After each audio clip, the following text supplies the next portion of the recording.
Hello, welcome back to the R Squared Fantasy Football Podcast, where we look at metrics that 90% of people don't look at to help you win your fantasy football leagues. I'm Akash. You can find me on Twitter at YZR_fantasy. And I'm Ian, and you can find me at Dynasty_IM on Twitter. We had a crazy week, so let's get right into it. We had 66 record-breaking field goals. We had longest play in NFL history on that kick six, but we're here to talk fantasy football. So let's start it off with the Carolina game. Sam Darnold is playing well right now. He's not playing poorly, but he isn't playing out of his mind, which makes me hesitant to throw out the 3 years of being bad in New York. He's 12th in completion percentage over expected right now and 11th in PFF passing grade. And I really do want to see more, because after years of playing badly in New York, I'm not suddenly going to anoint him as some sneaky mobile QB who's passing all over the field. The volume is good, though. It's lending itself to good fantasy football success. CMC went down during the game. Hopefully won't miss too much time. He stays off IR, so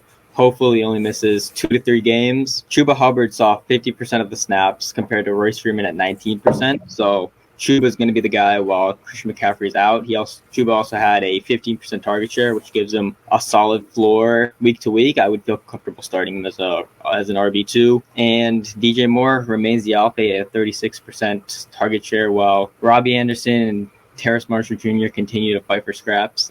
Had only like 4 targets and 1 target respectively. Yeah, Robbie Anderson's kind of probably someone you want to start looking to get out from underneath, because just week-to-week trends, his age, and the fact that Terrace Marshall's seems to be on the come-up, it's probably a situation that you should probably get anything for. As for Houston, this was Davis Mills' first game, and it wasn't exactly great. And it wasn't great for anyone on the offense not named Brandon Cooks, because when you only throw the ball 28 times into Brandon Cooks and you can snag over 40% of that, then you're probably going to have a good fantasy day. But that's really about it, because if he's eating that much, no one else is really doing much. And when it comes to rushing, I mean, Mark Ingram's still dominating the usage, but that's not really worth much. It's an offense that's not scoring, and he's not exactly taking receptions. He's got under a 5% target share on the year, which just isn't going to win games, and you're on a bad offense. So it's cool that he's old and he's taken over a backfield, but it's also not going to be anything fantasy worthy, which kind of makes Phillip Lindsay really nothing. And David Johnson, who's got the highest target share, the 3, he's still under a 10% target share. So when that's all you're good for, Brandon Cooks is really only option on this gross Houston offense. Yeah, for one of the running backs to really become viable, it would need an injury to one of them. If someone not named David Johnson was to get injured, it would probably lead to more rushing opportunities for David Johnson, who I believe only had a couple carries in this last game. So if he had a bit more rushing opportunities combined with his target share, he could be a weekly desperate start at running back. But for now, you don't want to really start anyone. But if Lindsay or Ingram was to get hurt, David Johnson would probably get into the conversation of RB3s. Yeah, and that's why you hold on to the Ingram shares or the Johnson shares, just in case they're ever worth that second-round pick at some point. Moving on to the Washington football team game, Taylor Heinecke played well in prime time last week, but he kind of came back to earth. He had around -5 completion percentage over expected. This game, he had a couple bad interceptions. One interception where he just threw it into the teeth of the defense while they were on their own red zone, and the offense suffered as a result of his bad day. Bad rushing day for Antonio Gibson, but he saved his day with a long screen touchdown. And it was only one of his, I believe, 2 targets. He's not really doing a lot in the receiving game. And the team really abandoned the run midway through the second half and only started to run again to kill the clock when they have like a 5% chance of winning. And then Terry McLaurin, definitely some better days ahead. He had a fine day, but he still had a 28% target share after a 32% target share last week. He's still the alpha, and I expect better days for him ahead. De'Ami Brown, I was excited for him in the first couple of weeks when he was earning snaps and had a decent target share, but he played the second most snaps amongst wide receivers on the team, but he's basically a walking shrug emoji at this point because he's not earning targets. So I really want to see what Curtis Samuel can do in this offense when he comes back, because he has that dynamism to be a wide receiver 2 or 3 in this offense maybe with better QB play, probably has this probably barely startable with if the QB play continues to be poor. But Diamond Brown, if he's a guy that you can re-roll for a second, you drafted him probably in the late second, early third. But if you can trade him for a second because someone's excited about him getting on the field and getting snaps, you maybe look into it because he's not earning targets as of now. Yeah, and like you said, Curtis Samuel's coming back at some point. So are all those snaps going to be there forever for Diame? We don't know. And he hasn't exactly been productive, I would say, in the 3 weeks that he's gotten all those snaps. But on the opposite side of the blowout, Buffalo was pretty good. Josh Allen showed again that his rushing upside, plus when they're going to throw the ball so much, he's going to be worth a lot. And even in one quarterback leagues, he's still winning some teams leagues. So Josh Allen's still really good this year. The backfield just isn't going to be fantastic, especially when like Moss gets back in here and it's more of a split because it is an offense that's passing so much that those rushing shares aren't worth as much. And when both these guys aren't exactly receiving backs, Singletary more so than Moss, I will say. But when they aren't exactly receiving backs, it's definitely not a sexy option to have. And then Gabriel Davis, man, he's for those off-season fanatics of Gabriel Davis, it's kind of fell off very hard. He's behind a lot of people. Just on the season, I can name Stephon Diggs, Beasley, Sanders, Knox, Singletary, and Moss all have higher target shares than what Gabriel Davis has right now. And two of those people are 30-plus, and Sanders and Beasley, who are the second and third options on this team. Akash said it last week that I'm pretty sure he said, you should start Emmanuel Sanders. He's going to have 2 touchdowns and go off for you. So he definitely nailed that one.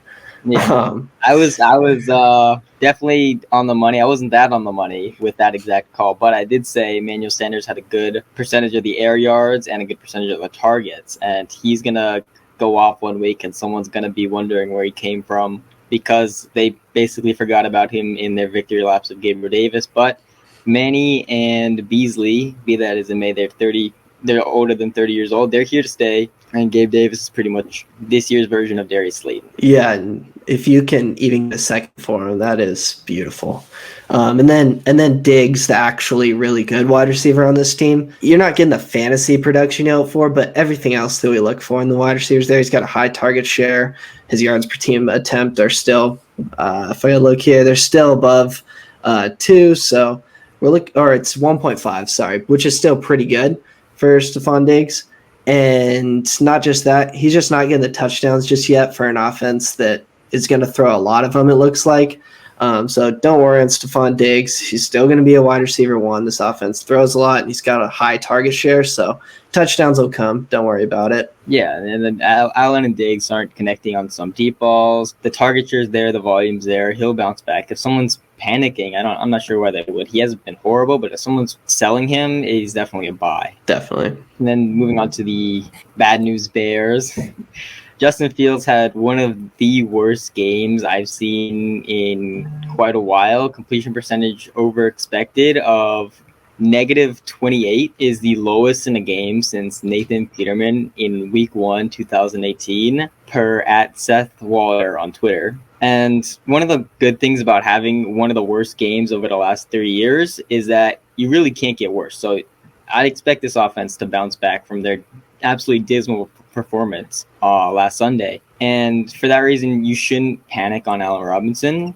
He's still earning a good target share. He had a 30% target share last week, even in the bad game. And he's been an alpha since his second year in the league, when he finished as like the wide receiver 6. And so if someone's panicking, this is a player that people are actually panicking on and wondering if they should sell because the offense looks so bad. But the thing about bad offenses is they have good games. They eventually bounce back. And as bad as the Bears were, it probably can't get any worse. So Allen Robinson is definitely a buy low here because he's still seeing a good alpha target share. Yeah, definitely. And everything else is there with Allen Robinson. It's just the offense has been so bad, like you said. And Fields just isn't being used in the way that he probably should be. But he's a rookie. He's going to have terrible games like this. You wrap that up perfectly. But on the other side of another route, it's Cleveland. Odell came in and absolutely ate, which doesn't surprise me in the slightest. He had over a 30% target share.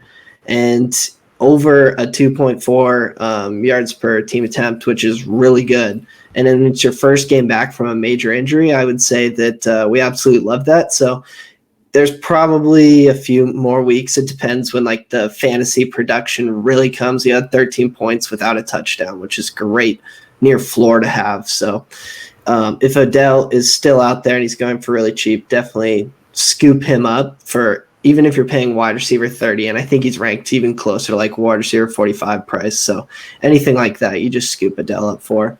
And then the rest of this, Felton looks like an RB that's worth stash at the end of the bench. He's getting the receiving usage, and he's got a higher target share, which isn't that hard than Nick Chubb, and he's at a 10%, which even if you're not getting the rushing share and you're being used as a receiver in the backfield, we absolutely love that. And for someone who cost nothing and costed nothing to get, we'll definitely take that from Felton. And if something happens, like we say with these running backs, he's someone that you want. And then this is your typical Chubb game. He had all the rushing share and pretty much, and then Kareem Hunt took over in the receiving game, which gives Kareem Hunt better days. This kind of goes to the targets are better than rushes because it shows right there. And then the last piece is Donovan Peoples-Jones is another off-season darling for everyone out there, and he's not going to be anything. He's just as much of a thing as Rashard Higgins is, and it's a run-heavy offense. So someone as low as Donovan Peoples-Jones, you got a 5.2% target share on a run-heavy offense. That's nothing. And I will say, returning to the Bears, something interesting, Cole Kmet in the bad offensive game had little production because the whole offense was so bad, but he played 96% of snaps and had a 20% target share. His week 2 was bad, but I believe he had similar usage and target share in week 1. So if this offense can figure itself out, I could see Kmet breaking out from the waiver wire fodder tight ends and redraft to the maybe I start him tight ends. So maybe if you have a deep bench and you're looking for tight ends, he's maybe a guy to consider, even though tight ends really don't matter after the elite guys. And then I didn't get to cover the running backs, but Monty played 83% of the snaps and had 100% of the opportunities. So at the beginning of the season, there was concern that Damian Williams was like stepping into Tariq Cohen's role, but that didn't look to be the case last Sunday. So it's good for Monty that he's seeing more of the receiving opportunities, because that's really what you need to be what Monty was at the end of the season last year. Yeah, and I'll add on to your Allen Robinson point. He's definitely a buy low. I heard some today where James Robinson was being offered for Allen Robinson, and if you're getting Allen Robinson, you take that. You're buying low on a really good receiver who's proven that he's really good and an alpha in an offense and is still proving it. The offense is just so bad. And that's where it's talent over situation 100%. Moving on to the Baltimore Ravens, I said this in back-to-back weeks. Lamar continues to impress through the air and through the ground. He was throwing deep all game. He had set around 17 air yards per attempt, which is deep targets galore, which you love for fantasy because those targets are the most valuable.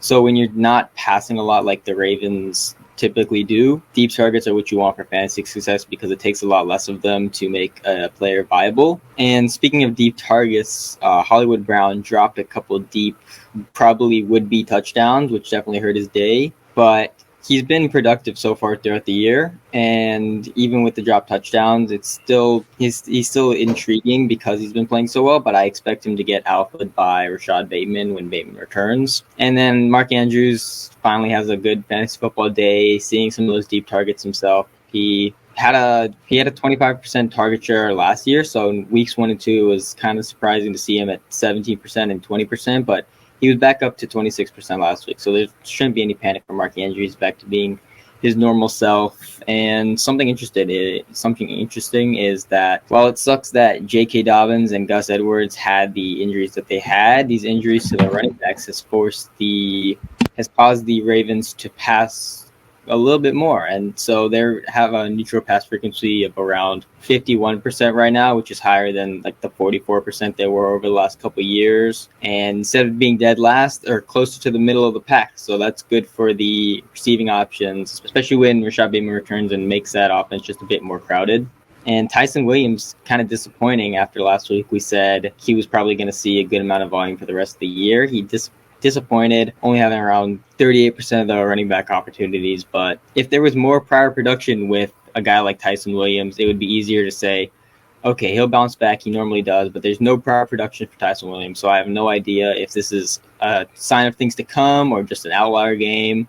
So it's really just wait and see with him. Yeah, I think you can probably take your victory lap on selling Tyson Williams, which is a usual end scenario when you trade these non-productive in the past or no productive profile running backs for picks, because one's actually stable and the other one's not, and usually the one that's not stable fizzles out for the most part. And then looking at Detroit in this game, Deandre Swift has been the wide receiver one for the Lions. So who would have thought that? He's just under a 20% target share. I mean, if we were comparing this guy to Alvin Kamara, I mean, this is smash Alvin Kamara right here. Just young Alvin Kamara, just under a 20% target share.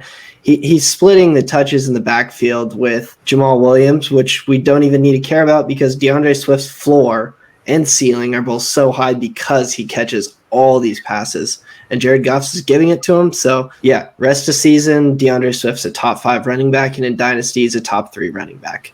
It's just amazing to see after all the times we hyped up DeAndre Swift over the offseason. It feels good to take our victory laps. Yeah, and it really didn't take long whatsoever. And then for TJ Hawkinson, this was about the exact opposite game that you wanted from another Lions weapon because he only had 2 targets this game. He got out-targeted. Well, everyone got out-targeted by Khalif Raymond for some reason. But TJ Hawkinson, rest of the season, he's a top 5 tight end. His target share is still 17.5% on an offense that is passing a decent amount. So they're being forced into a lot of pass-heavy game scripts. And I don't see a reason why the game script won't continue to be like that. They're just not a good team. But he'll bounce back. He's just not in that tier. And Jamal Williams is actually a solid option as like RB3, very cheap. He's seeing 11.7% of the targets, though, like we said, is going to have a lot of throwing or a decent amount because they're being forced into it because they're just that bad. They have to pass. And when you get all these passing yards, that's definitely something that you should be taking with Jamal Williams because he's eating a good amount of the targets. And then for Khalif Raymond, who got to eat all these targets in week 1 with over a 30% target share, he probably won't do this next week. It's going to be a random wide receiver is what we feel. But yeah, if you're picking up Khalif Raymond as redraft at the end of your bench, that's cool. He probably won't do this again. He's a beta who's never done anything and is 27 years old, so there's probably not much upside for him, but yeah, good week for him. And moving on to the Indianapolis Colts game. With or without properly working ankles, Carson Wentz continues to play poorly. His completion percentage over expected was around -12, and he has around the 3rd shortest ADOT in the league amongst QBs, so he's checking down a lot, and then when he passes down the field, he's not doing it very well. JT rushed well, but since week 1, he hasn't really been a factor in the passing game. 8% target share last week and 3% in week 2, which is tough because he had around 20% in week 1. Everyone was getting excited about that, but Hines is definitely a factor in the receiving game at a 17% target share. Should be a good RB2 or 3 for the rest of the season. Wentz overall passing more to running backs than both the games where Hines and JT had more targets was the game that Wentz didn't leave early. I'm not sure if there's anything there because Wentz only missed like 5 snaps, but Hines and JT should be solid receiving options. I expect JT's target share to go up a bit over the course of the season just because he's the kind of back who we know has some receiving upside. Not as much as Hines, but it's not 0. And then Pittman, he may become a thing. I don't know. His profile, I didn't like his profile over the offseason, but he has a 30% target share in back-to-back games, which is really good. And I hope that I hope to see more of this because if Pittman hits his high percentage outcome, he has a terrific ceiling because he's a 6'4", 225-pound alpha. So if he can actually become good, then he would be terrific in fantasy with likely wide receiver 1 upside. Yeah, and because he's such a big body, if he's actually good, that does a lot for his upside. So Yeah, and just one more thing, hitting on the JT thing, like you said, his targets, he's not going to eat none. Naheem Hines will finish the higher target share just like he has with every other running back his entire career. He's just that guy that they trust in those passing situations. But JT, his profile says he'll probably be around 13%, hopefully, which is just great. You'll get that back end RB1 production. But his rushing so good, he can scratch off big plays, which brings his upside up to like mid RB1 just because of how good his profile is. But looking at Tennessee, A.J. Brown got hurt with a hamstring injury, so he'll be sidelined probably at least a couple weeks. We haven't really heard much on it, but this just means that Julio's finally going to get his target share above 20%. He's going to eat. The next best option on this team is Chester Rogers and Derrick Henry. So there's no really anyone else to compete. Tannehill hasn't been that bad. He's top 10 in PFF passing grade this year. But Julio's with A.J. Brown is going to eat. And then A.J. Brown, people are starting to panic. And I've seen his value start going down. So that's definitely something to monitor because we know how prolific A.J. Brown is. And that's definitely a talent that we buy regardless of injury scare or his situation hasn't been great because of the low pass volume. But you buy talent, and AJB is top-end talent. Got nothing to add. Move on to the Los Angeles Chargers game. Last week, I said, this is a quote because I went and rewatched the video from last week. I said, he's playing well in reality. A little bit better luck and his fantasy fortunes will turn around very quickly. Said that about Justin Herbert, and Herbert definitely did turn his good reality play into good fantasy play with a 30-point game in fantasy this week. Had 4 touchdowns when absolutely off. He should continue to produce well because he has 2 alphas now that Mike Williams is getting into a lower ADOT role and playing really well, and a terrific receiving running back. And Herbert right now is top 10 in completion percentage over expected. He's playing well. He has terrific receiving options. I have no reason why he can't be terrific for the rest of the season. Keenan Allen is back to being the alpha in this offense with a 34% target share last week, but Mike Williams had a couple big plays turned into touchdowns, made him have a complete blow-up week, and Austin Eckler continues to be PPR goodness, 17% target share and 63% of the running back opportunities. One of the safest floors you can get at running backs. Yeah, any receiving like that is a safe floor, like you said, and I think this offense is just going to be great for fantasy football this year. You hit on the Mike Williams point. His role's changed. His ADOT's getting lower, which makes him very good, and he's collecting a lot more targets, which helps us a lot more in fantasy football because you get a lot more points from targets than you do deep targets. And then for Kansas City this game, Kelsey just proved that he's the alpha in this offense, and he's so good. It's hard not to say he's the tight end 1 in Dynasty even, because he's just so he has a 15-point fantasy football floor that he doesn't hit a lot. I saw this stat, I'm not going to quote it because I don't remember it exactly, but it went most games above 25 or most percentage of games above 25 points per game in PPR fantasy football. And the second closest had 33% of their games over it. Travis Kelsey was up near above 50%. That's how good Travis Kelsey is. He is insane. He hasn't dipped below 15 points since, I believe, week 6 of last year. And since then, he's only dipped below 20 twice, which is ridiculous. Kelsey is in the prime of his career at 31. So there's a good argument to have him as your dynasty tight end 1 because he's just now hitting his prime. Yeah, and he's one of those guys that's in a position that has basically none of those guys. So you get such an advantage there that it's hard not to rank him tight end 1 in dynasty because he's so good at a position that doesn't have very much good in it. Yeah. And then if we want to go the opposite of how we're feeling about someone, Clyde Edwards-Helaire had a weird 3 weeks. If you would have told me at the beginning of the season that his target share would be below 5%, I wouldn't believe you. He had a 10% target share on an offense that was passing a lot. And even if we don't think Clyde Edwards-Helaire is that good, because he's not, he's dominating the rushing usage. And for some reason, his target share has gone down. So the rushing share has gone up. Target share has gone down. Awful move for fantasy.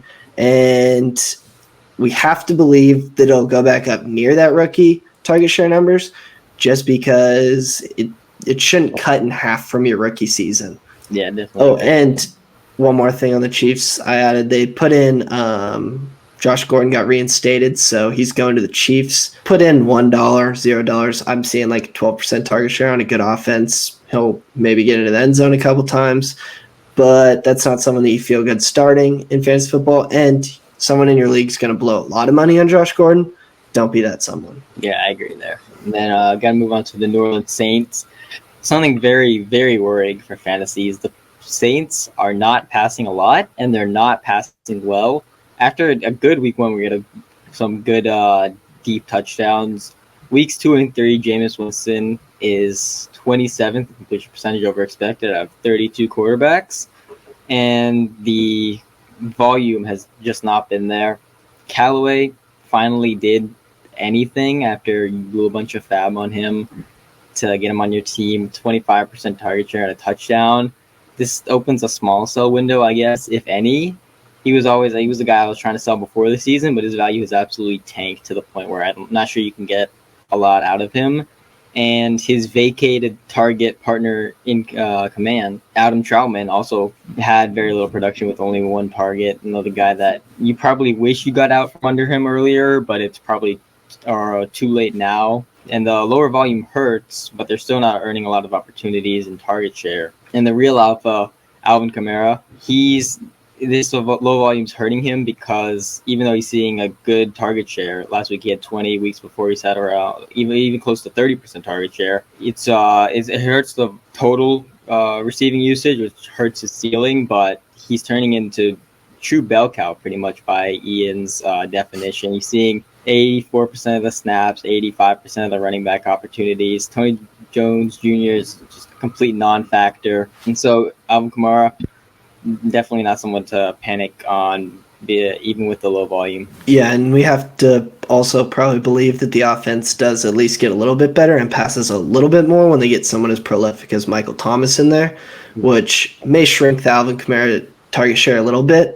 But there's also no one else on this team that's going to receive any high percent of the share in the game. And Marquez Callaway probably won't, if I had to guess. Probably will not. But looking at New England, the team that got stomped in this game, Myers is just proving that he is the absolute alpha on this team. He's got a 24.8% target share, and there's only one person on this team within 10% of that. And he happens to be over 9% away from that, and that's Nelson Aguilar. So Jacoby Myers is eating everything in this offense for what it's worth, and they did throw a lot. They threw over 50 times this game. Mac Jones threw 51 pass attempts. So, yeah, if they're going to throw more and they're going to be down in games, then Jacoby Myers, who's the only person on this offense eating, especially with James White down, probably has a decently high floor. And then if we're going to talk about James White going down, we should probably talk about what running back are we looking at in this offense, because it's still not Damian Harris, in my opinion. Damian Harris is still going to take a lot of the backfield carries because he's a good running back, but he's not a good running back in the receiving game, which is what we really care about in fantasy football. And with Bill Belichick's offense or Josh McDaniels' offense, they had someone like James White who would go in and do all the receiving work, and they also had someone like Rex Burkhead that would do that, and I believe they'll still find someone to do that because they don't want Damian Harris, who's never been a good receiver, do that. And if I had to guess, it's Brandon Bolden because he actually went in this game and took the most running back targets. And you can argue, well, he's over 30 and versus J.J. Taylor, but they both have no value. So let's take the risk on the guy who, well, not even a risk, they're free. But let's take the waiver claim on Brandon Bolden because he was the one that came in and caught the passes. It wasn't J.J. Taylor. I would say probably on the opposite side that you should, if you're in Dynasty, look at J.J. Taylor just because the upside is higher. If he can turn into the next James White, I guess, because he's a younger player. With Brandon Bolden, you're really getting a guy who will probably have little relevance for a few weeks. J.J. Taylor can become the next James White. He'll probably have some relevance for a few years. So I'd probably lean J.J. Taylor in the waiver claim just because of the upside since Brandon Bolden's so old. But if you're looking for short-term value, it's probably it's probably Brandon Bolden. Yeah, and the odds also of J.J. Taylor being James White's probably very little. Mm-hmm. Yeah, really nothing to add. Moving on to the Atlanta Falcons game. Matt Ryan, the throwing short stuff has got to stop because the offense is completely suffering from it. He has the second worst ADOT in the league at 4.6, which is absolutely horrible. And it's only worse than Andy Dalton's. So both those offenses are suffering. For Atlanta, Calvin Ridley's 31% target share. His target share is still not truly manifesting itself into points the way it did last year because the offense is doing so poorly, but he reestablishes himself as the alpha of the offense over Cal Pitts, who had a down week, around 8% target share, playing more like a rookie tight end.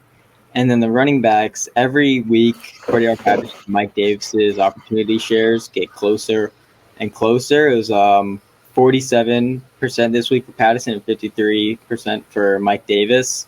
Both are being used as receivers out of the backfield, and Patterson has some PPR upside. Both could end up as RB2s at this rate if they continue to pass short and pass to the running backs. Yeah, and I mean, we knew this about Kyle Pitts, that rookie tight end games were going to happen as prolific as he was. So there's no reason to panic because we knew it. We're just acting shocked. And then as for the Giants in this game, if you would have told me Colin Johnson out-targeted Kenny Golladay, I would also probably refuse to believe you, but that's just what happened this week. But someone who did tie the target share lead, or the targets lead in that game with Colin Johnson, was Saquon Barkley. They both had 20% of the targets, which, if you're a running back, is really freaking good. And we know that Saquon is really freaking good. So your opportunity to buy low probably just went out the window if there was an opportunity, because Saquon's a generational back that's going to continue to be a high-end RB1 the rest of the way, as bad as this offense is. Shepard and Slayton both went down. I don't know what the injury outlook on that is. You'd like to believe that Kenny Golladay would see a little tick up in targets, but Colin Johnson out-targeted him this week, so we shouldn't feel great about really anyone not named Saquon Barkley in this offense. And then just to hit on Daniel Jones, he had the best week 2 of his career with a 90.7 passing grade for PFF, which is the best game he's ever had. And then the other 2 weeks, he's at 70.1 and 71.9, which is around who Daniel Jones is. So yeah, and then Saquon's probably the only relevant player on this offense, but Evan Ingram with a 20% target share in his first game back from injury, he's not going to be super relevant, but he'll be a decent starter all year in the wasteland that tight ends are. And if I'm looking at tight ends, even in an offense this bad, I'm looking for a guy who's going to see targets over a guy who's going to rely on lucky touchdowns. And his role could be solid, especially depending on the severities of Shepard and Slayton's injuries. Yeah, most definitely. Moving on to the Cincinnati Bengals game, Joe Burrow is playing so well right now, but the offensive volume isn't where it needs to be. They're dead last in neutral pass frequency, which sucks. And if I had to explain it away, I would say that they're sort of easing Joe Burrow back from his injury, trying not to try to lean on the run to make sure he doesn't get hurt again. That's really the only explanation I have, because for the first years of Zach Taylor's tenure, they were one of the most pass-happy teams in the NFL. But Joe Burrow is playing well in reality right now with the 8th highest completion percentage out of all the QBs this year. So if the volume turns itself back on, you're looking at a guy who can become a QB1 and a guy that you should probably be looking to buy right now in Dynasty if someone's worrying about this, because he's not producing in fantasy, but he's playing really well in reality. And then Jamar Chase continues to make big plays, especially with T. Higgins out. He's up to 4 touchdowns on the year. His value continues to skyrocket, and Boyd without Higgins, probably a serviceable starter, but when Higgins plays, Boyd's pretty much irrelevant, and Mixon continues to dominate running back opportunities, around 25 opportunities per game. So if he sees a few targets and falls into the end zone, he'll have a good week, and if he doesn't, he'll have an okay week. That's pretty much how he is and how a lot of running backs are. Yeah, and I just want to add, T. Higgins is still the wide receiver you want rest of season. Jamar Chase is doing really well, but T. Higgins didn't play, and Jamar is relying on the touchdown right now. He's still 3rd in target share, and I love Jamar, but he's just not there to be the best Bengals wide receiver in a room with T. Higgins just yet. So, Yeah, for what it's worth. definitely. And then goes on, Chase will get better and better, but right now it's Higgins as the alpha that you want rest of the season. And then for Pittsburgh this game, this is just to add on Big Ben, just to add insult to injury because it's clear how bad Big Ben's been. I looked at the PFF passing seasons that he's had over his career. His 3 worst ones were his rookie season, 55.9. 2 seasons ago, he had a 49.5. And this season, in 3 games, he's sitting at 54.8. So if you didn't think it's over for Big Ben, it's probably over for Big Ben. He checked down to Najee Harris so much, and you may think, oh, this is Najee Harris is really good. Look at that target share. Well, the weird thing is he had a 20% target share, yet this wasn't even his best receiving week according to PFF. He had a 59.7 this week. So he's going to be terrible with efficiency, but have a ton of volume because with Big Ben running this offense, the ball's just not going downfield. His ADOT is at a career low, even lower than his rookie season. So that rest of the season, Najee Harris is an RB1 because of Big Ben. So kind of almost like Deontay Johnson. Yeah, with Deontay Johnson out this week, Najee Harris turned into what we all know Deontay Johnson is, the funnel of the offense, which was hilarious to see because everyone was screaming about how good of a PPR back Najee Harris is going to become. Whereas if you look at the PFF grades, for example, he wasn't terrific. He just saw a bunch of checkdowns. Yeah, and then one more thing from this game. That ended up hurting Claypool, who still went off this game. Claypool literally commanded over a 25% target share this game, and his yards per team attempt were 1.66. For seeing that much in a game, that doesn't scream, oh, I saw a ton of targets, because they weren't as valuable because Big Ben just wasn't hitting him downfield. Definitely. His accuracy downfield has been absolutely horrible. It's killing Claypool's value. When he's getting force-fed deep targets, but Ben can't convert on a lot of them, it really hurts the upside for Claypool, who we know has terrific upside from his blow-up games last year. I actually think that Claypool is pretty good. That's going to be capped in this offense, and I think Najee Harris is not that good, whose upside's going to grow a ton this season. So it is funny how this Pittsburgh offense is working. Very ass-backward offense for fantasy football. Moving on to the Arizona Cardinals, Kyler Murray throwing very well through the first 3 weeks of the season. He's third in completion percentage over expected throughout the season. The offense just continues to click. James Conner salvages his day by falling into the end zone a couple times, but Chase Edmonds continues to be the back that you want because he's seeing equal, or some of the weeks he's seen equal rushing opportunities, some weeks he's seen more rushing opportunities, and he's the receiving back there, so his opportunities are way higher, especially in weighted opportunities. But Rondale Moore is playing less snaps than AJ Green and Christian Kirk, so probably not a viable starter until we see those snaps go up. But we saw him be efficient in the first 2 weeks on limited snaps, but it's really more of a long play with Rondale Moore because Kirk and AJ Green are not playing horribly, so I think Rondale Moore continues to come in on design plays and four wide receiver sets, but Rondale is more of a long play, not a really startable for now in redraft until the snaps go up. And going to chalk Nuke's bad game up to playing injured. He should eventually reestablish himself as the alpha in this offense because of his years and years and years of elite production over the last few years. The only person in the entire NFL who's been better at commanding targets has been Devonte Adams. Nuke is not the kind of player who's just going to seed targets to guys like AJ Green and Christian Kirk. Eventually he'll bounce back. Yeah, good players who are really good are probably still really good. So Jacksonville, on the other hand, has not been really good. I do want to say this about Trevor Lawrence. If you believed in the generational talent of Trevor Lawrence, 3 games of his rookie season should really mean nothing to you. I guess you could be like, oh, he didn't start out exactly how I wanted, but either did Peyton Manning, either did Andrew Luck, so it's not exactly like the end of the world for a generational talent. So he could still be that, and he probably still is. As for the rest of the offense, because he hasn't been good, it just hasn't really been good for Laviska for sure, who aside from bad QB play is sitting behind Marvin and Shark in target share. He's got under 10% of the air yard market share, and his ADOT sitting at 5, which the ADOT thing was the scary thing in the offseason, and it's gone down since last season from a 6+ to a 5. Just is not great. His receiving grade was worse his rookie season, so he's someone we're holding but not buying. Yeah, definitely agree.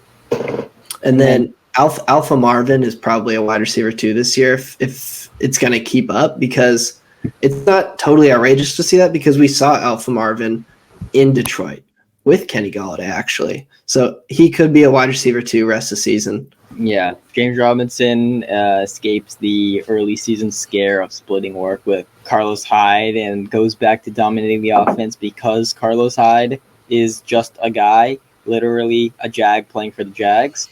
And then adding Dan Arnold, which was a hilarious trade because I didn't expect to see Dan Arnold's names all over headlines when I woke up one morning. But I've been stashing in some leagues, but this probably doesn't do much. He'll probably be the 4th option of the offense and 3rd in air yards since Visca sees no air yards. He does work down the field. I'm not sure his career ADOT or what his ADOT was in the past few games, but I know he works downfield, so there's maybe potential for some splash plays, but probably not a guy that you want to do anything with except stash in Dynasty. Definitely. I'm with you there again. Yeah, moving on to the New York Jets. Corey Davis reasserts himself as the alpha, but bad QB play is absolutely hurting everyone right now. Corey had a 30% target share, though, so I expect I'm pretty sure their schedule eases up a bit after the gauntlet that they faced over the last couple weeks, so expect a good bounce back from Corey Davis. And then Elijah Moore, he's he had an 18% target share last week. He isn't playing the majority of snaps, which is weird, but there's a few things we could chalk that up to. I think he'll sort himself out in the long run, and as the offense gets better, he'll get better. Then Ty Johnson, Michael Carter Jr. continue to split, and neither of them is really usable for fantasy right now. Carter's probably the better receiver, but Ty Johnson just got fed a few more targets last week, partly in garbage time. And Zach Wilson throwing badly, but same point as Trevor Lawrence, you don't want to hit the panic button just yet. He's faced some tough teams. Really just wait it out and see. If you believed in him, there's no reason why you should give up after 3 tough games. Which should be the MO with all these rookie quarterbacks. If you believed in Justin Fields pre-draft or during the draft or after the draft, you shouldn't have a reason not to now. Same with Zach Wilson, same with Trevor Lawrence. They're good prospects and they're quarterbacks. So you won't be blessed with the rookie straight up success like Justin Herbert or even Joe Burrow that we've seen in recent years. So those years absolutely spoiled us in terms of QB play. Most definitely. So you shouldn't have your hopes. I get that you got your hopes high because Trevor Lawrence is a really good prospect. They're all good prospects. So just be patient. They're a standard rookie quarterback, it seems like, and they're not the outlier of rookie quarterbacks that Herbert and Burrow are that, like Kosh said, have blessed us over the year. And then looking on to Denver this game,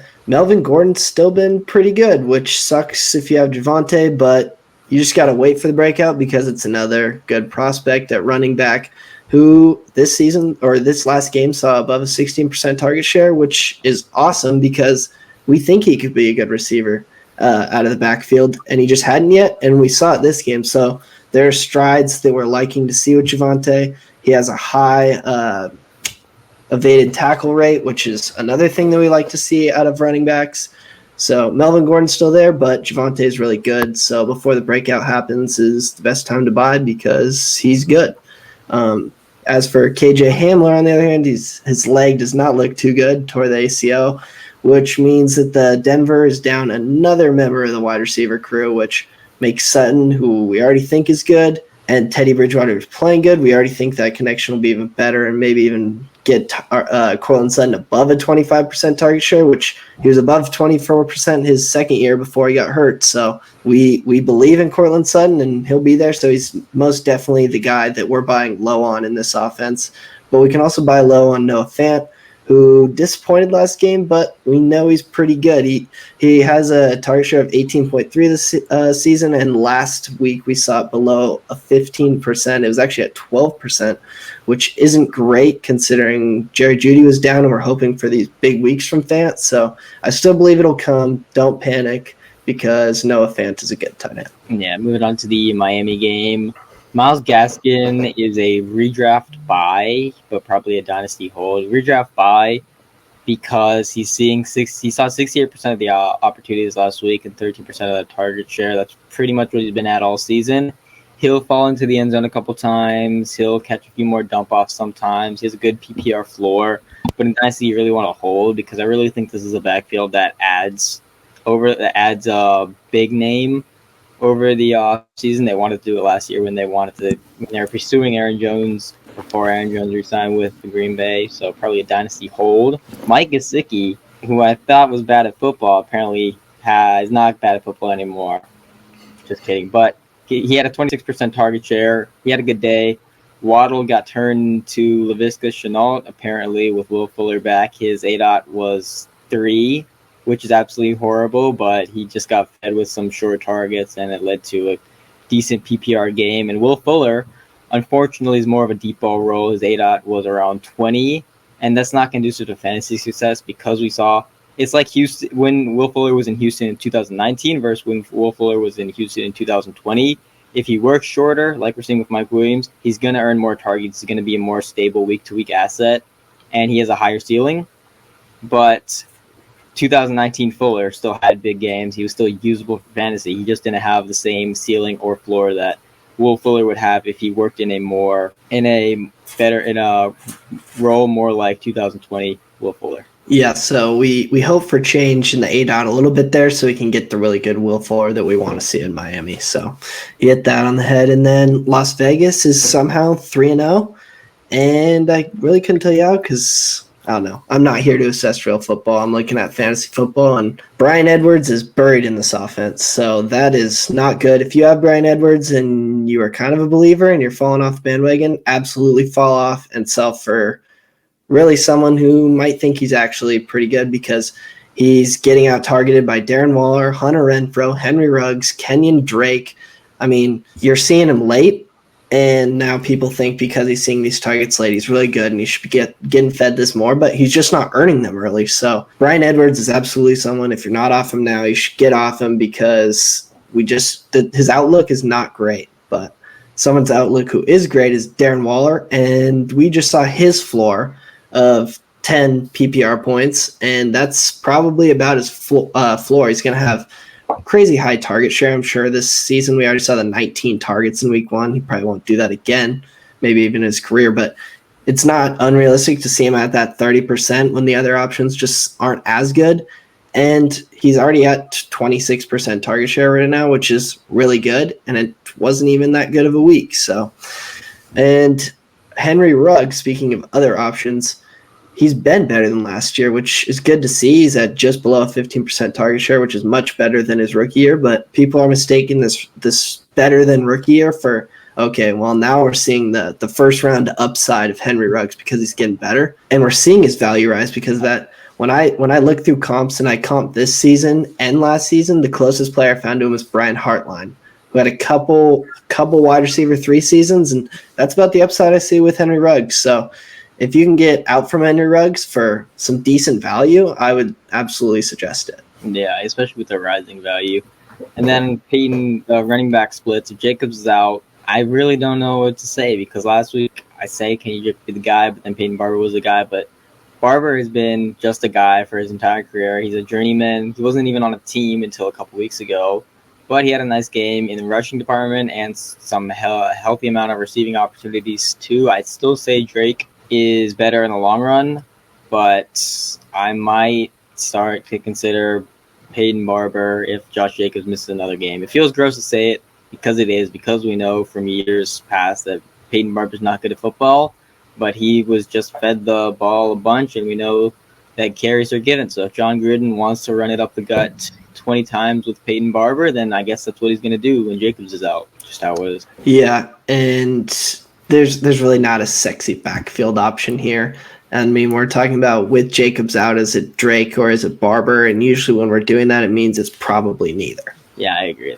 We're moving on to the Tampa Bay Buccaneers. Brady continues to ball at age 44, which is crazy.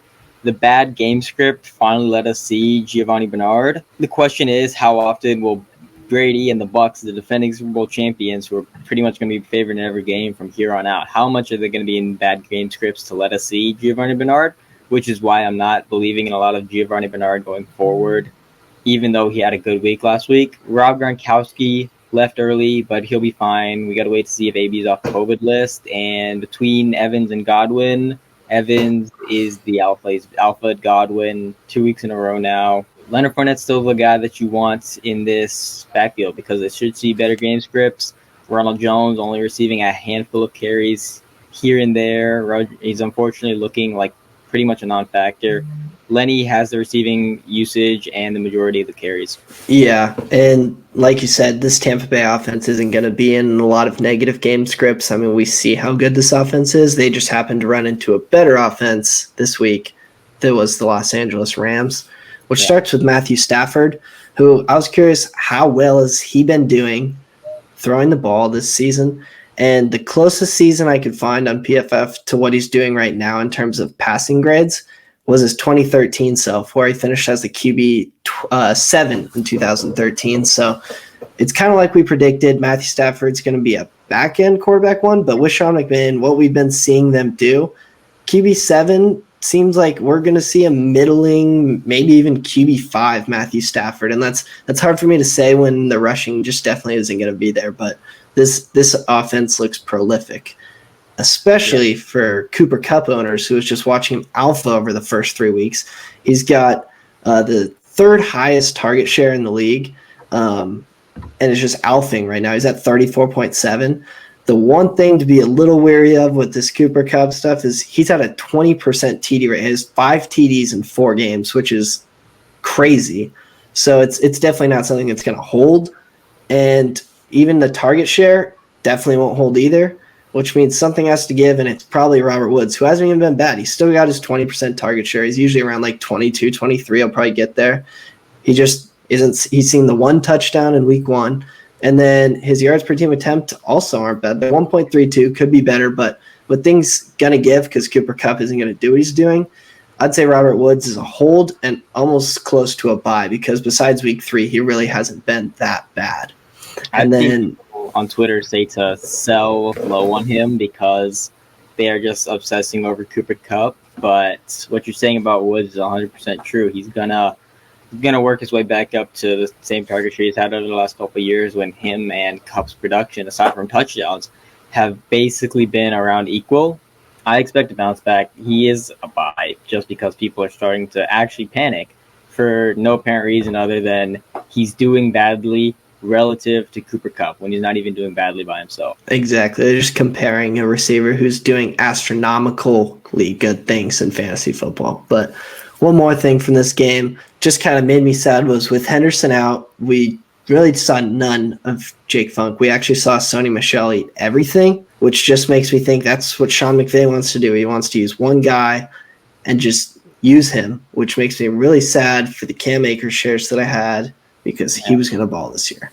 He was going to ball this year. It's insane. Michel didn't produce much against the good Buccaneers run defense, but if Hendy misses more time, Michel's probably a good start. I'm not sure what their next matchup is, but as long as it's not the Bucs defense again, he's probably a better matchup than last week. And seeing so much of the running back opportunities, as well as such a prolific offense, he's gonna see good opportunities, and those opportunities will probably have him fall into the end zone. And then when Henderson plays, he's a good start. Yeah, they're giving usage, at least in the first 3 weeks. They gave all the usage to Hendo, and then Hendo was out, and then they gave it all to Michel. So if you're going to get all the usage, especially in an offense as good as this, yeah, you're probably a good start. Moving on now to the Seattle Seahawks. Russell Wilson's playing well, but the volume just isn't there. He's second in completion percentage over expected right now, but when he's not connecting on these long touchdowns, he's really not producing as much for fantasy football as we know he can, and they've been around the middle of the pack in neutral pass frequency. Carson looks like a solid RB2 because he's seeing the majority of the opportunities, and then DK had an alpha-like target share with 32% target share. Completely alphaed Tyler Lockett, who had a pretty bad game, but he'll bounce back. He always has some high variance weeks, but Everett's a little interesting thing for him. He finally had a decent day with an 18% target share. And he finally relegated Will Dissly to the bench a little bit, which was good because we had in previous weeks seen Dissly see similar snap percentage, similar target share. So if Everett can become the clear tight end one in an offense that'll start to pass more, probably he could become a bit more than waiver wire fodder, but for right now he's still waiver wire fodder. And Tyler Lockett, he did have an injury scare this game, so I didn't actually see how long he was out, but he avoided an injury, which is really good to see. And then looking at Minnesota, Justin Jefferson, just the undisputed wide receiver one. He just had a 29% target share this game, good for 26 PPR points. And Justin Jefferson on the season now is a 25.6% target share, which we consider to be very alpha. Kirk Cousins throwing the ball very well. Justin Jefferson's yards per team attempt, even if they aren't throwing a ton, because we know with Mike Zimmer, is above 2.1. So the Justin Jefferson top 5 season is still in the works. I definitely believe it's going to happen. And then the opposite way of how to feel about a receiver is Adam Thielen, who's doing about typical Adam Thielen stuff. He's got 22.2% target share, but he's also someone who has a 20% TD rate, which is just something that we want to sell. He's 30 plus. He's got a high TD rate, which makes him produce in fantasy. And now's the perfect time to just replenish a 31-year-old receiver, get someone younger, because his value is still pretty solid because we've seen fantasy production. But someone we haven't seen fantasy production from as a wide receiver is KJ Osborne. The dream was dead, was not a good week in any way for him. It looks like it's Justin Jefferson and Adam Thielen. And then we saw Tyler Conklin fall into the end zone, which is exactly what you hope for when you have basically a zero tight end thing and you plug Tyler Conklin in. You just hope that he falls into the end zone, which he did. Yeah, definitely agree there. Dalvin Cook should be back next week because he was practically game time decision this week. But once he's back, locked in RB1. Madison did well in his stead, but I'm still against handcuffing your own running backs. But that's a discussion for another day. Moving on to the Green Bay Packers game, it's absolutely insane. Aaron Rodgers and Devonte Adams are the truth. This is not a typo. Devonta Adams nearly had a 60% target share in that game, which is absolutely insane. That's probably the highest I've seen in a single game ever. Highest that I've seen. He will finish the year as the wide receiver one, barring injury. I know everyone loves to hype up Cooper Kupp right now, but Devonta Adams is making his money on seeing an insane target share and an insane red zone target share. And he's not going to regress in the touchdown department like Cooper Kupp is. And I fully expect him to finish the season as the wide receiver one. Aaron Jones gets more and more opportunities, and A.J. Dillon continues to be more and more of a non-factor. Aaron Jones had 72% of the opportunities last week. Should probably finish as a top 5 running back, probably value him close to top 5 for the rest of the season. Robert Tonyan has 8 targets on the year and a 9% target share, which is absolutely not startable. It's just hoping he falls into the end zone. And if you drafted Robert Tonyan, this was probably something you should have seen coming. But this is how it is. I guess you're stuck with him, but I would probably look for a guy who's earning more than a 9% target share going forward. Yeah, and I think we both agreed before the show started that Devonte Adams is going to be the wide receiver one again in 2021. So we're definitely in agreement there. Looking at the opposite side of the ball, San Francisco 49ers had a lot of juicy fantasy storylines because we saw Ayuk finally get out of what was the so-called doghouse. He finally had above an 80% snap share. He'd been sitting around like that 50%, so we finally saw him play a bunch. And so we saw Debo, Kittle, and Ayuk. And Debo is still really good. So I wanted to look at this. Debo Samuel, his rookie season, had a 7.6 ADOT. His RU after that season, his range of outcomes after that season includes Michael Thomas, Jeremy Maclin, Dwayne Bowe, Cooper Kupp, DK Metcalf, Torrey Smith, and T. Higgins. That's a really good list. But then in year 2, on my list. Yeah, that's a lot. And then in year 2, we saw his ADOT go to 2.2, which scared me out of all this because we know with that low of an ADOT or even a low ADOT, they're not exactly manufacturing the same kind of earned targets or productive fantasy targets that those other guys are. But now in year 3, in these 3 games, he's gotten it up to a 7 ADOT, which makes me believe a lot more of this rookie RU with all these great names. So Deebo Samuel's someone I'm buying in this offense. By everyone in the offense, pretty much. They're all kind of cannibalizing each other's value, but they're all terrific players.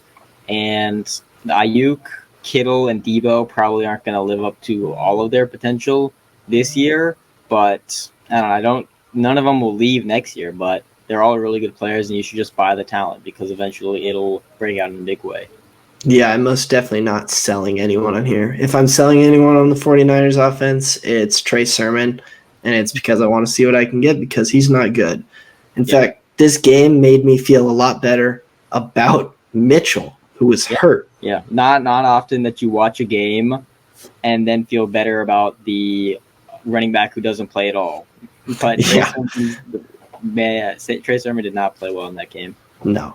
And Mitchell had been dominating the ops in the first 2 weeks, so we should feel great about Elijah Mitchell. Yep, definitely. Zero RB savior. Yes. Philadelphia Eagles. Hurts, he had a really easy matchup in week 1, but since then he has not thrown well. But between weeks 2 and 3, he's 27th in completion percentage over expected. He is a dynasty sell because a couple reasons. He's not throwing well. The Eagles have multiple first-round picks, and right now all of them, they have 3 first-round picks right now, and right now all of them are expected to be in the top 10 picks, which puts them in perfect position to get a quarterback if they want to. And Jalen Hurts was not drafted in the first round like a guy like Sam Darnold or Daniel Jones, who even if they play terribly, the team's committed to them for 3 years, 4 years, and will want to hold on to them. He was drafted in the second round, where he's really easy to replace, like a guy like Drew Lock, who after 1 year of playing poorly, the team said, screw you, this is Teddy's team now. And they moved on from Drew Lock just like that. The second he started playing poorly, they just moved on. I could see something that the Eagles could definitely do over the offseason. And this game was really bad for the running backs. They only had 3 total running back carries, which was absolutely ludicrous, but it led to a good opportunity share for Kenny Gainwell because not a lot of rushing opportunities, but he still had a good share of the receiving opportunities. I believe they had the same amount of targets, but he was pretty much the game script PPR back. He was in the field. He was on the field a lot once the game was getting further out of hand. And for a team that I don't expect to win a lot this season, Gainwell has some PPR value, and they both have decent receiving roles. But Gainwell has a lot of check down value because a lot of checkdowns happen in those negative game scripts. And Devonta Smith, his production's been dwindling since week 1. He only had a 16% target share, which was lower than Rager and Zach Ertz. Not great to see, but between Ertz and Goddard, they're close for fantasy, closer than people like to think. But Ertz is in a more fantasy-friendly role because he's lining up less inline. He's lining up in the slot more. He's lining up out wide more. And he's not washed. He had an 18% target share last week, and I wouldn't be overly surprised if he outproduced Goddard, but it's really just pick your poison with those two. Yeah, and thankfully for me, I had Zach Ertz, who actually saved my week in best ball, and I won by 2 points because he decided he's going to fall into the end zone. And then I wanted to hit on one more thing with Jalen Hurts. Just like Najee, he's one of those buys in redraft, sells in dynasty, because the long-term value just does not look great, but in redraft, where we think Hurts is probably going to be the starter at least the rest of the season, he's rushing over 8 times per game, which is super fantasy friendly to us. And then Dallas on the other end, we finally saw Zeke get some receptions, which is what we needed. We need to see him used in the receiving game. He had a 12% target share, which doesn't sound like too much, but we needed something because he's sitting at a 6.4% this season. We expect it to go up just because of the volume that he's been locked into over the last few years. But it's a good offense from what it seems. Ezekiel Elliott will figure it out. He's just not that high-end RB1. We're probably looking at a back-end RB1. And then CeeDee Lamb was finally not good. He'd been really good. He was not good at all this game. He only commanded about 12% of the target share, which isn't very good. But he'll bounce back. He's good. He's just not that high upside player that a lot of people are mistaking him to be. He's not that actual 25, 26% target share guy that a lot of people were projecting a year 2 beta to be, which just isn't how it goes. Yeah, and then one thing for Dak Prescott, they passed around 26, 27 times over the last couple games. It's not like it was in week one. If you were expecting Dak to pass a lot like they were in week one, I'm sorry, you're probably not going to get that kind of volume week to week, which makes his floor pretty low. And in addition to that, a year after his big ankle injury, there's very little rushing floor or rushing upside. And so I don't think he's going to end up in the tier that you drafted him in, but he still probably finishes as a mid to low QB1 just off of throwing touchdowns and occasionally throwing a lot. But their defense is looking pretty solid, way better than last year, which is not forcing them into as many negative game scripts as they need for Dak to be top 5 again. Yeah, he won't be top 5. He's still good, and they were pounding him, so they weren't. This was a low-end passing volume game. But yeah, they're not going to be like they were week one, where they just couldn't get anything running the ball at the Buccaneers defense, so they had to throw a bunch. They're probably going to be middle of the pack, and Dak Prescott, like you said, isn't going to rush a lot. He's going to be a good pass running, good offense, so he's not going to be that high-end QB1. He might not even be the very back-end QB1. He'll probably be that high-end QB2 if he's going to have a medium amount of passing attempts, not too much on the ground, as well as having a good offense. So now I think that about wraps up every single game. So if you stuck around to the end, thank you so much. You suffered through another hour of listening to our voices on the R Squared Fantasy Football Podcast. But that was your Week 3 recap, and let's go win in Week 4. Good luck in your Week 4, and thanks for listening. Have a good one.